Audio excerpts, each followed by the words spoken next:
KTO Radio présente À haute voix, la lecture intégrale des œuvres spirituelles majeures.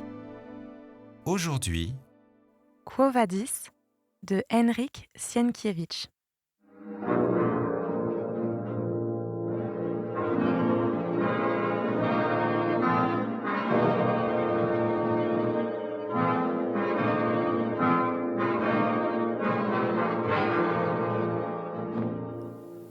Le feu avait atteint la Via Nomentana, et de là, poussé par le vent qui avait changé de direction, il dévia vers la Via Lata et vers le Tibre. Il contourna le Capitole, se déversa sur le Forum Boarium, et dévorant tout ce qu'il avait omis dans sa première lancée, il se rapprocha de nouveau du Palatin. Tigelin, ayant regroupé toutes les forces prétoriennes, dépêchait à César, qui s'était mis en route, courrier sur courrier, et lui annonçait qu'il ne perdrait rien de la splendeur du spectacle, étant donné que l'incendie prenait de l'ampleur. Mais Néron voulait arriver la nuit, afin de mieux s'imprégner de l'image de la ville devenue la proie des flammes. Il s'arrêta dans ce but dans les environs d'Aqua Albana. Ayant fait venir sous sa tente le tragédien Aliturus, il composait avec l'aide de ce dernier son attitude, l'expression de son visage, de son regard, apprenait les gestes appropriés, débattant avec acharnement avec lui s'il devait, en prononçant les paroles « Ô cité sacrée !» qui paraissait plus impérissable qu'Ida, lever les deux mains vers le ciel, ou bien, tenant dans l'une son forminx, la laisser retomber le long du corps et ne lever que l'autre. Et cette question lui semblait à ce moment plus importante que toutes les autres. Il se mit enfin en route au crépuscule, non sans avoir encore demandé à Pétrone son avis, s'il ne fallait pas, dans les vers consacrés au désastre, insérer quelques splendides blasphèmes contre les dieux, et si de tels blasphèmes, du point de vue de l'art, ne devaient pas sortir d'eux-mêmes de la bouche d'un homme qui, dans une situation semblable, perdait sa patrie. Vers minuit, il se trouva à proximité des murs avec sa nombreuse suite, composée de légions de courtisans, de sénateurs, de chevaliers, d'affranchis, d'esclaves, de femmes et d'enfants. 16 000 prétoriens, alignés en formation de combat le long de la route, veillaient à la tranquillité et à la sécurité de son entrée, tenant en même temps à bonne distance le peuple en effervescence. Ce peuple hurlait des malédictions, vociférait et sifflait à la vue du cortège sans toutefois oser l'attaquer. Ça et là, cependant, se firent entendre des applaudissements de la racaille qui, ne possédant rien, n'avait rien perdu dans l'incendie et escomptait une distribution plus généreuse que d'ordinaire de blé, d'huile, de vêtements et d'argent. Enfin, une fanfare, exécutée sur l'ordre de Tigelin par des trompettes et des cors, couvrit les clameurs et les sifflements, de même que les applaudissements. Arrivé à la porte d'Ostie, Néron s'arrêta un moment et déclama « Souverain sans logis, d'un peuple de sans logis, où poserai-je pour la nuit ma malheureuse tête ?»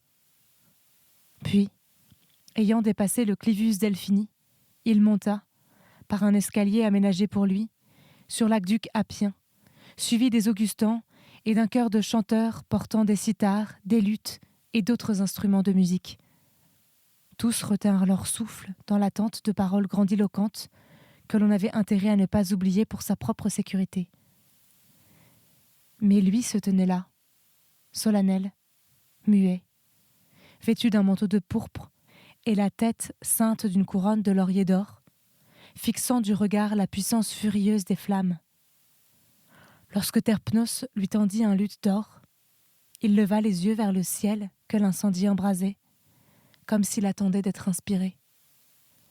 Le peuple montrait de la main César, plongé dans une clarté sanglante. Au loin, sifflaient des serpents de flammes et flambaient de monuments séculaires, des plus sacrés. Le temple d'Hercule, qu'avait édifié Évandre, et le temple de Jupiter Stator, et le temple de Luna, construit encore par Servius Tullius, et la maison de Numa Pompilius, et le sanctuaire de Vesta, avec les pénates du peuple romain.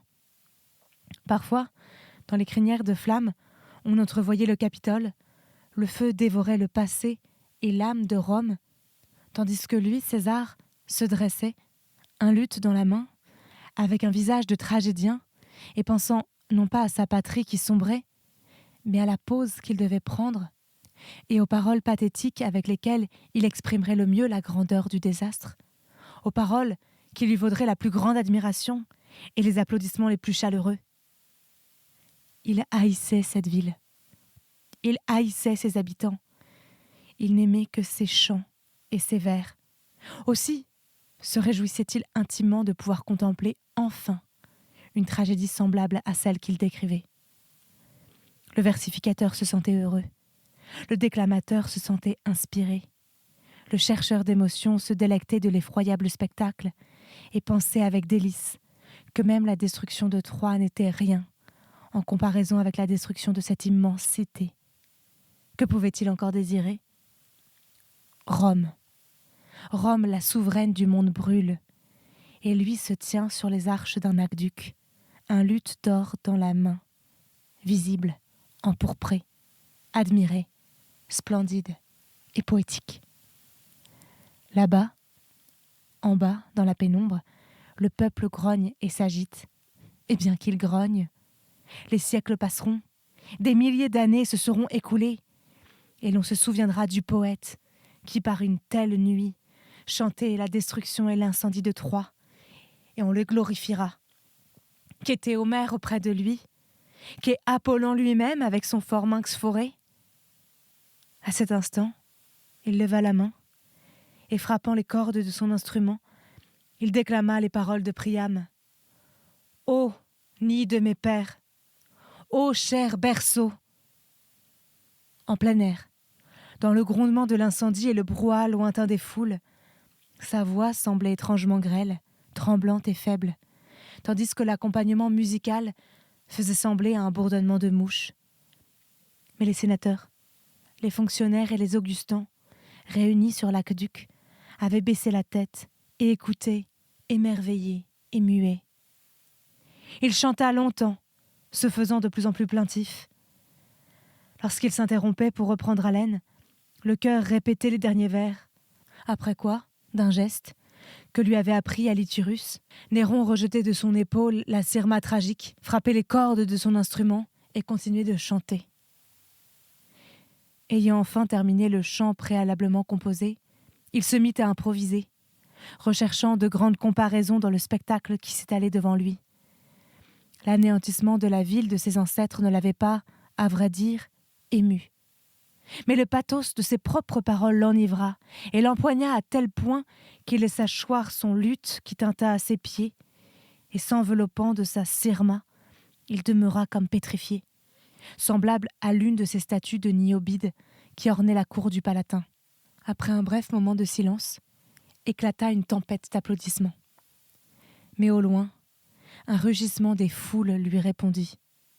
Plus personne, là-bas, ne doutait maintenant que c'était César qui avait donné l'ordre d'incendier la ville pour s'offrir un spectacle et chanter en le contemplant. Ayant entendu cette clameur de centaines de milliers de gens, Néron se tourna vers les Augustins avec le sourire triste, plein de résignation d'un homme traité injustement, et dit « Voilà comment les Quirites savent nous apprécier, moi et la poésie. Les canailles, observa Vatinus. Seigneur, ordonne aux prétoriens de les attaquer. » Néron s'adressa à Tigelin. « Puis-je compter sur la fidélité des soldats ? » ?»« Oui, divin, » répondit le préfet. Mais Pétrone haussa les épaules. « Sur leur fidélité, mais pas sur leur nombre, dit-il. En attendant, reste là où tu es, car tu y es en sécurité. Mais il faut calmer ce peuple. » Sénèque et le consul Licinius étaient du même avis. Pendant ce temps, là-bas, l'effervescence montait. Le peuple s'armait de pierres, de piquets de tentes, de planches de charrettes et de brouettes et de ferrailles de toutes sortes. Au bout d'un certain temps, plusieurs chefs de cohorte vinrent annoncer que les prétoriens avaient, sous la poussée de la foule, le plus grand mal à rester en ligne de combat et, n'ayant pas reçu l'ordre d'attaquer, ne savaient que faire. « Dieu !» s'exclama Néron. « Quelle nuit ! D'un côté, l'incendie, de l'autre, la mer démontée du peuple. » Et il se mit à chercher d'autres expressions pour définir le plus merveilleusement possible le danger de l'heure, mais voyant autour de lui des visages pâles et des regards inquiets, il prit peur à son tour. « Donnez-moi un manteau sombre, avec capuchon, » ordonna-t-il.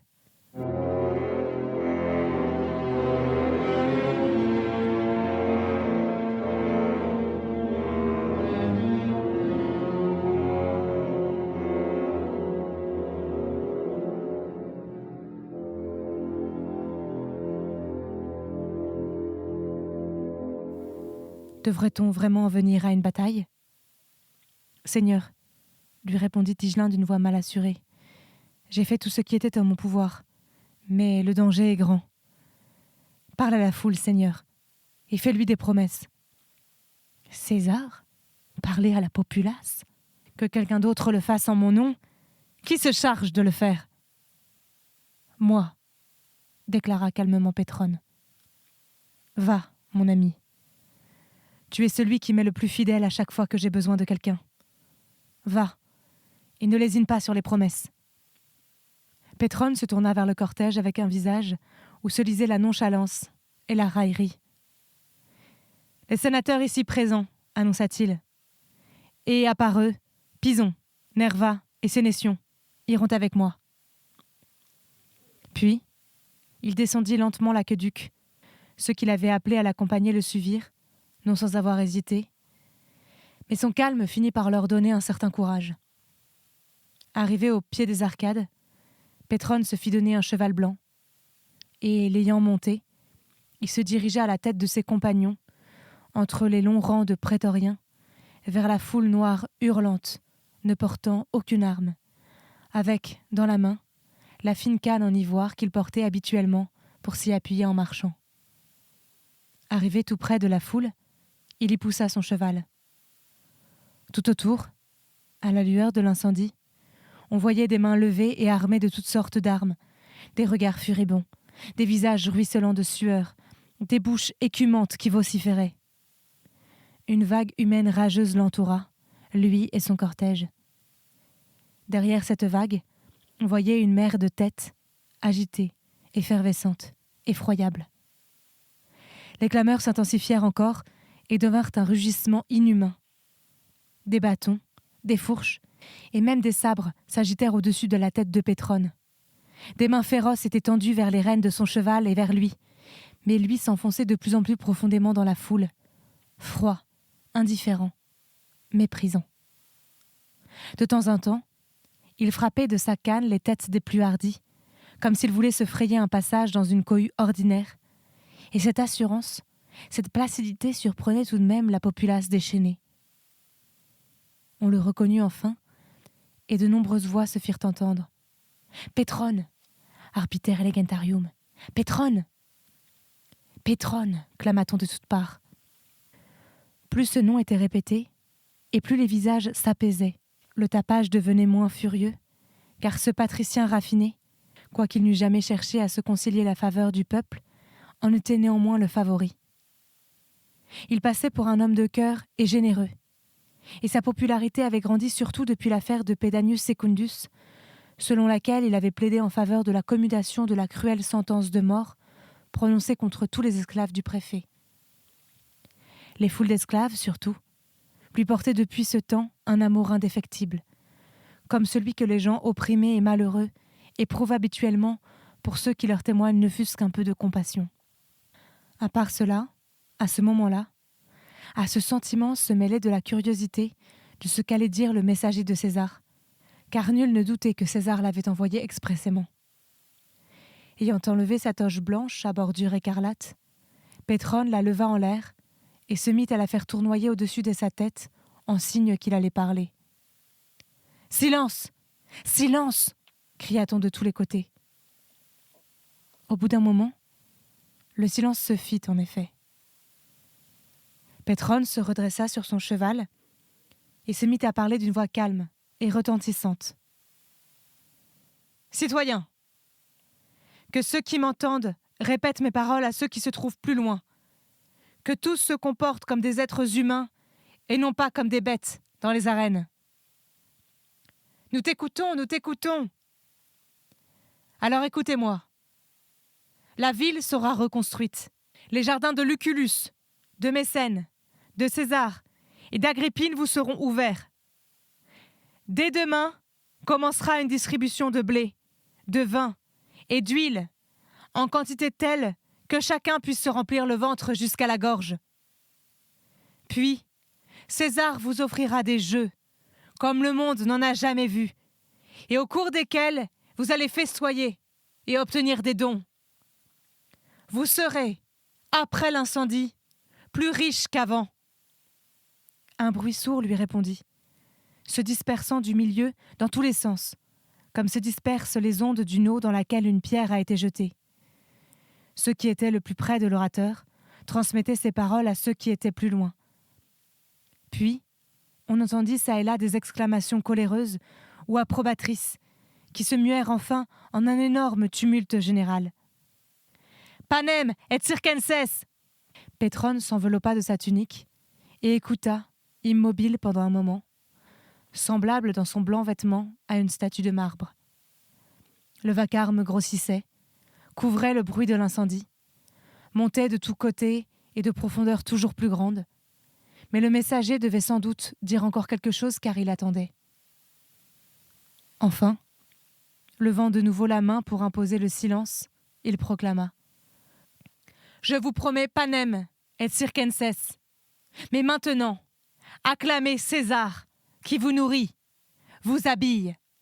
Après quoi, va te coucher, racaille, car le jour va bientôt poindre. » Cela dit, il fit faire volte-face à son cheval, et tapant légèrement de sa canne les têtes et les visages de ceux qui se trouvaient sur son chemin, il s'en alla lentement vers les rangs des prétoriens. Peu après, il était au pied de l'aqueduc. En haut, il vit que c'était presque la panique. On n'y avait pas compris la clameur « Panem et circenses », et l'on pensait que c'était une nouvelle explosion de rage. On n'attendait même pas que Pétrone puisse s'en tirer aussi, l'ayant aperçu. Néron accourut jusqu'à l'escalier, et le visage pâle d'émotion se mit à le questionner. « Et alors, que se passe-t-il là-bas ? Est-ce déjà la bataille ?» Pétrone aspira de l'air, souffla profondément et répondit : « Par Pollux, il sue et pue.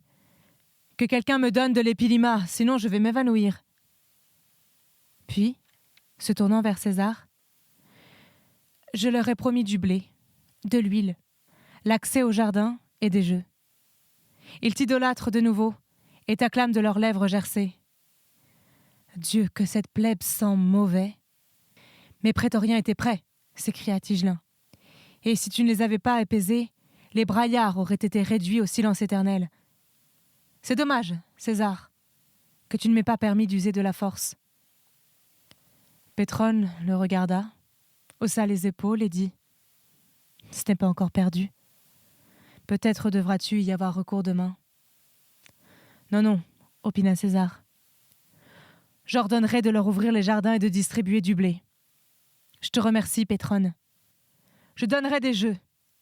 Et ce chant que je vous ai chanté aujourd'hui, je l'interpréterai en public. » Cela dit, il posa sa main sur l'épaule de Pétrone, se tut un moment. Puis, reprenant son souffle, il demanda : « Dis-moi franchement, comment m'as-tu trouvé lorsque je chantais ?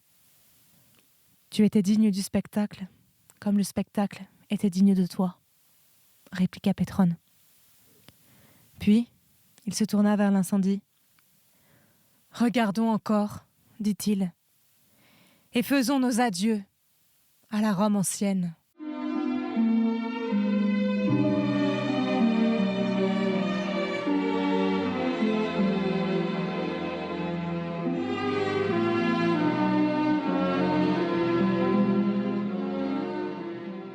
Les paroles de l'apôtre avaient redonné confiance aux chrétiens.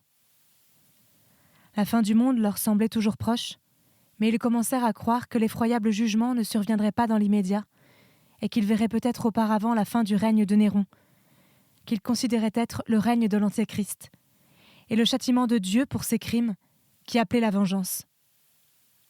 Réconfortés donc, ils commencèrent, après avoir fini leur prière, à sortir du souterrain et à regagner leurs abris provisoires. Et même le Transtévère, car la nouvelle leur était parvenue que le feu, mis en une quinzaine d'endroits, avait tourné avec le vent, se propageant de nouveau en direction du fleuve et, ayant dévoré çà et là tout ce qu'il avait pu dévorer, avait cessé de s'étendre. L'apôtre, en compagnie de Vinicius et suivi de Chilon, avait lui aussi quitté le souterrain.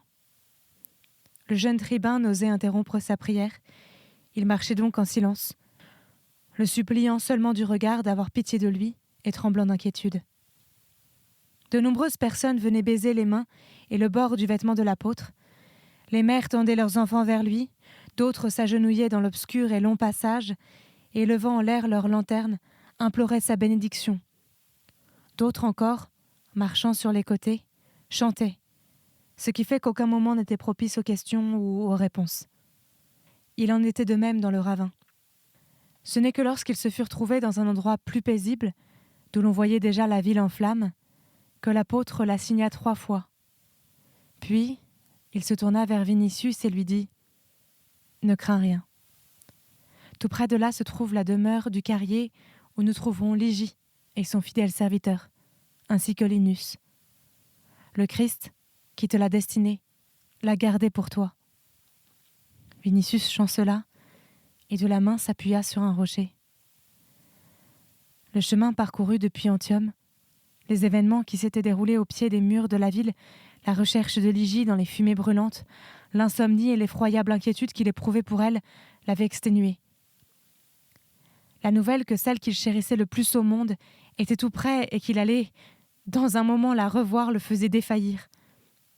Il fut pris d'une telle faiblesse qu'il glissa aux pieds de l'apôtre et, enlaçant ses genoux, il resta ainsi sans pouvoir dire un mot. Se défendant de ses remerciements et de cette marque de vénération, l'apôtre lui dit « Ce n'est pas moi, surtout pas moi qu'il faut remercier, mais le Christ. » « Quelle excellente divinité !» s'exclama derrière eux Chilon. « Mais je ne sais ce que je dois faire avec les mules qui attendent non loin d'ici. »« Lève-toi et viens avec moi, » dit Pierre en prenant le jeune homme par la main. Vinicius se releva. À la lueur de l'incendie, on voyait des larmes ruisseler sur son visage pâle d'émotion. Ses lèvres tremblaient comme s'il priait. « Allons-y, dit-il. » Mais Chilon répéta « Seigneur, que dois-je faire avec les mules qui attendent ?» Vinicius ne savait lui-même que répondre, mais ayant entendu Pierre dire que la masure du carrier était tout près, il dit « Ramène les mules à Macrinus. » « Pardonne-moi, Seigneur, de te rappeler la maison d'Amérolia. Face à cet horrible incendie, il est facile d'oublier une telle vétille. Tu l'obtiendras. Ô petit-fils de Numa Pompilius, j'en étais toujours sûr. Mais maintenant que le magnanime apôtre a lui aussi entendu la promesse, je ne te rappelle même pas que tu m'as promis aussi une vigne. Pax vobiscum. Je te retrouverai, Seigneur. Pax vobiscum. Et avec toi. Puis, l'apôtre et Vinicius tournèrent à droite, vers les collines. Chemin faisant, Vinicius dit « Seigneur, lave-moi de l'eau du baptême afin que je puisse me considérer comme un véritable adepte du Christ, car je l'aime de toutes les forces de mon âme. Baptise-moi vite, car je suis prêt déjà en mon cœur. Et ce qu'il me commandera, je le ferai, mais toi, tu me diras ce que je pourrais faire en plus. » « Aime les hommes comme des frères, » répondit l'apôtre, « car ce n'est qu'en aimant que tu peux le servir. » « Oui, je le comprends déjà et je le sens. Enfant, je croyais aux dieux romains, mais je ne les aimais pas. Lui seul, je l'aime, au point de donner ma vie pour lui, avec joie. » Et il se mit à regarder le ciel en répétant avec exaltation « Car il est l'unique, lui seul est bon et miséricordieux. Quand bien même la ville brûlerait, et avec elle le monde entier, je le glorifierai, lui seul, et je croirai en lui. » « Et lui te bénira, et bénira ta maison, » conclut l'apôtre. Entre-temps, ils avaient tourné dans un autre ravin, au bout duquel on voyait une lumière pâlotte. Pierre la montra du doigt et dit « Voici le gîte du carrier qui nous a offert l'hospitalité lorsque, de retour de l'Ostrianum avec Linus malade, nous n'avons pu atteindre le Transtévère. » Au bout d'un moment, ils arrivèrent.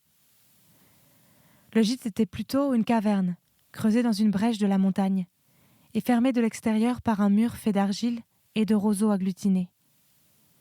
La porte en était fermée, mais par l'ouverture, qui servait de fenêtre, on pouvait voir l'intérieur éclairé par le foyer.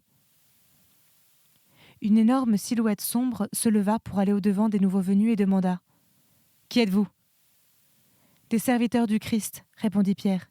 « La paix soit avec toi, Ursus. » Celui-ci s'inclina jusqu'aux pieds de l'apôtre, puis, ayant reconnu Vinicius, il saisit sa main au poignet et la porta à ses lèvres. « Toi aussi, Seigneur » dit-il. « Béni soit le nom de l'agneau pour la joie que tu procureras à Kalina. » Cela dit, il les fit entrer. C'était À haute voix, une émission de KTO Radio. Aujourd'hui, Quo Vadis. Lecture, Marie Rambaud. Captation et réalisation, Gustave Schlicht et Thibaut Dagalier. Une émission disponible en podcast sur ktoradio.com ou sur l'application KTO Radio.